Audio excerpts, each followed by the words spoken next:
Hey Gemini, welcome to your February reading with me, 2017 February reading. Welcome guys, from wherever you are listening around the world. Sit back and relax and see what messages are coming your way. We move into February, the first month of the eclipses for 2017, and we also have just moved into the fire rooster year with the Chinese astrological year. We also have the asteroid Vesta very close in our skies and visible to view. She is the Sacred Heart and High Priestess energy. She began as the Vestal Virgin, and this year has also been touted as Virgo the Vestal Virgin, which for 2017. That was a bit of a time glitch, wasn't it? Anyhow, Vesta represents our ability to integrate and focus our energies and bring wholeness to ourselves.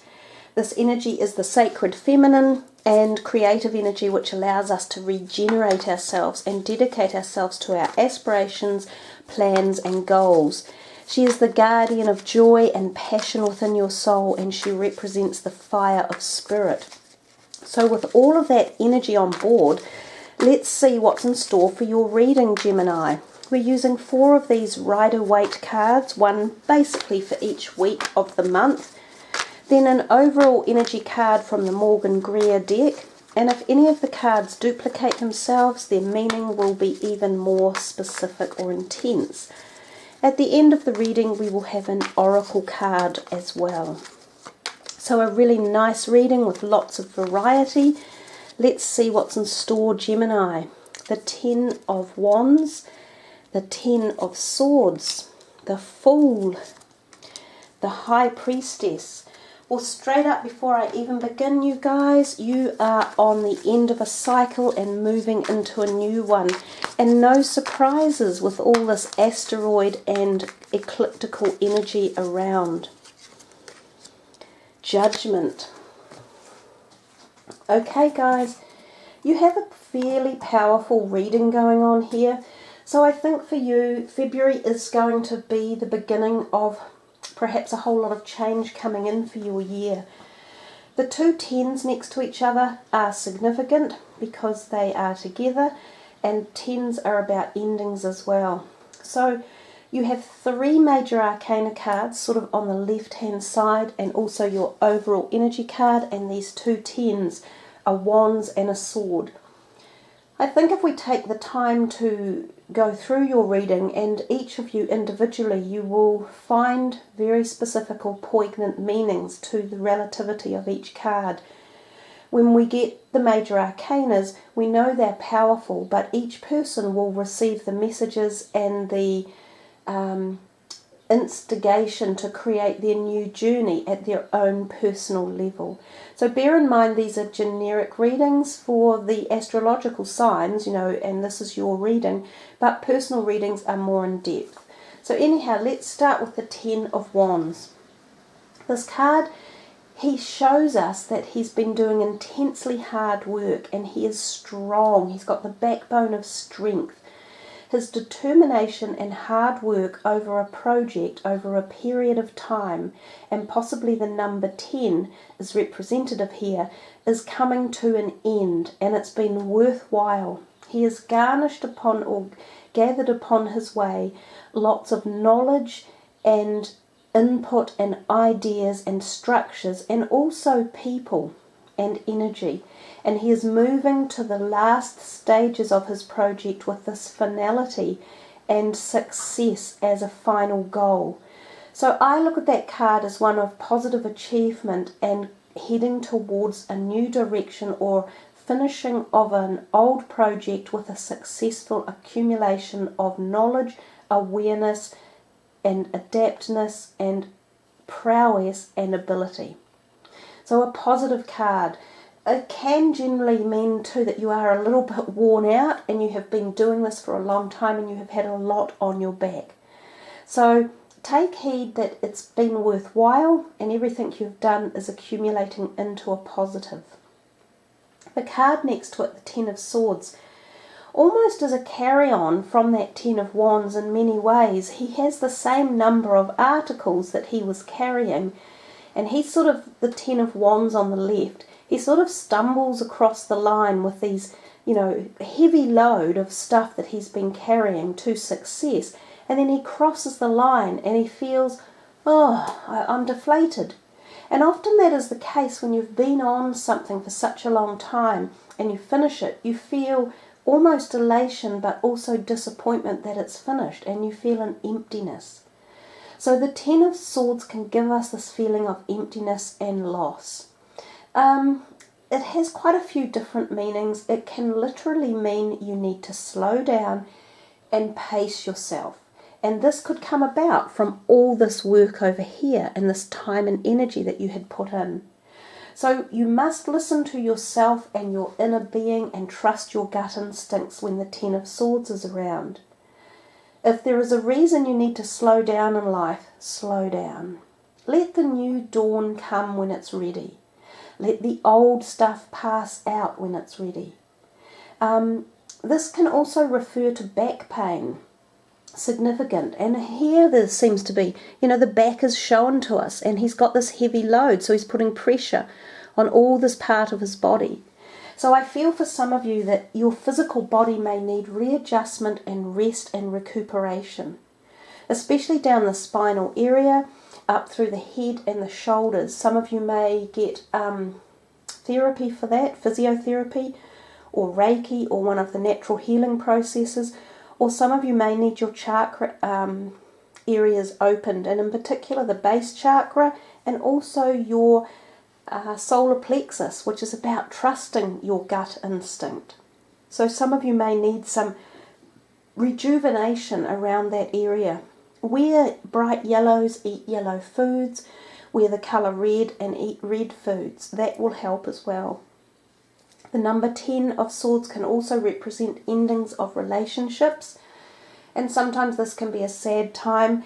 You might feel as though someone has literally turned asunder and you can't trust them anymore, and they've said or done something that has been hurtful or painful. And you could feel, oh my God, you know, I didn't deserve that, and there's no doubt you didn't. But again, I have this philosophy in life that how people treat you and the type of people they are eventually takes them to where they go in their life.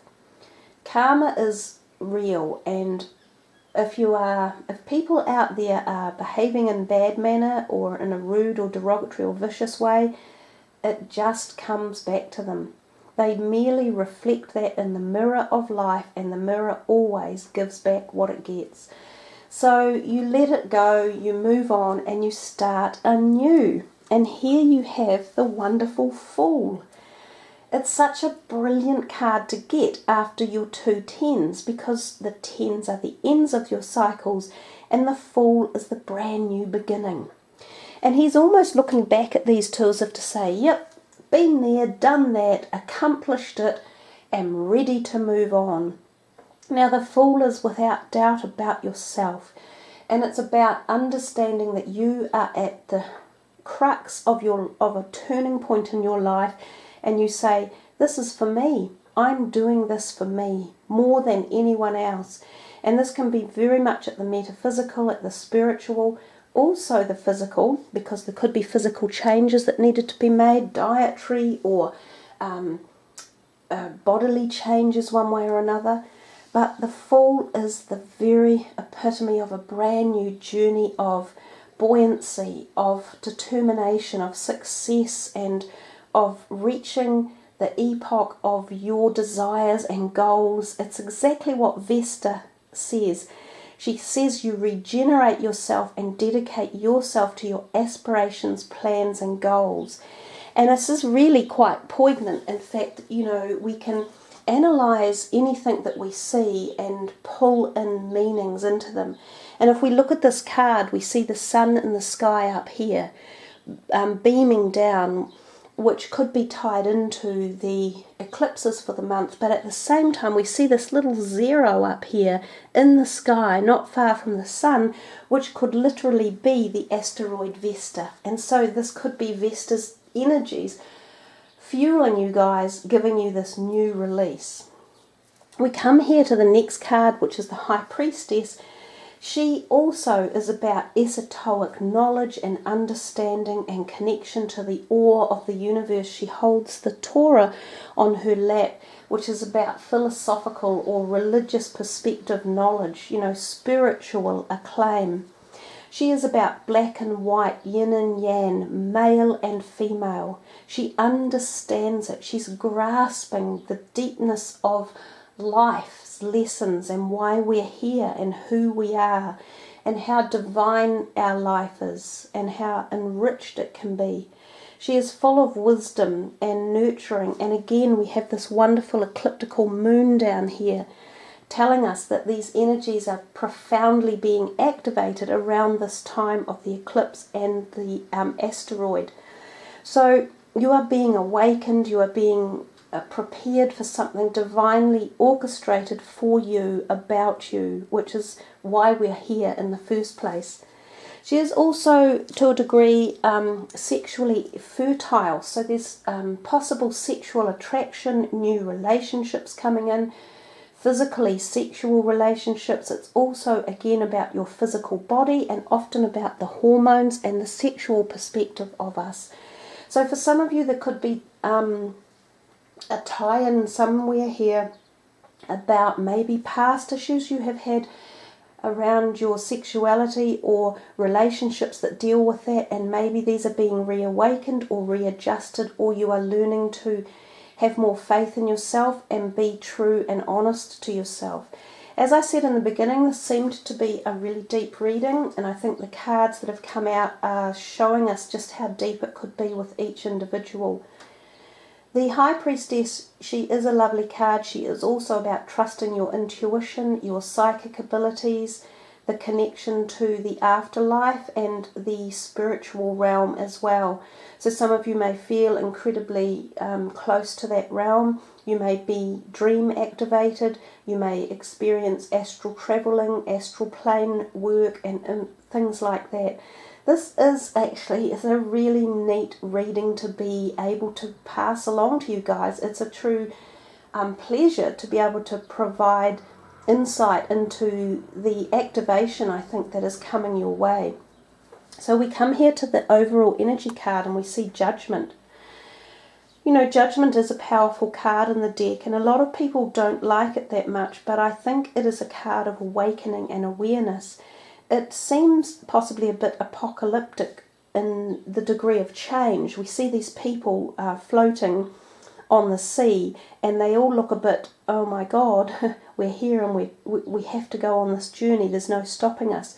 But they've been awakened to it by the heralding of this trumpet from one of the archangels. So the message comes to them from such unbelievable high levels, and it helps them to see the direction that they should be going in, and it's all about change and awareness and hearing and listening and learning and connection.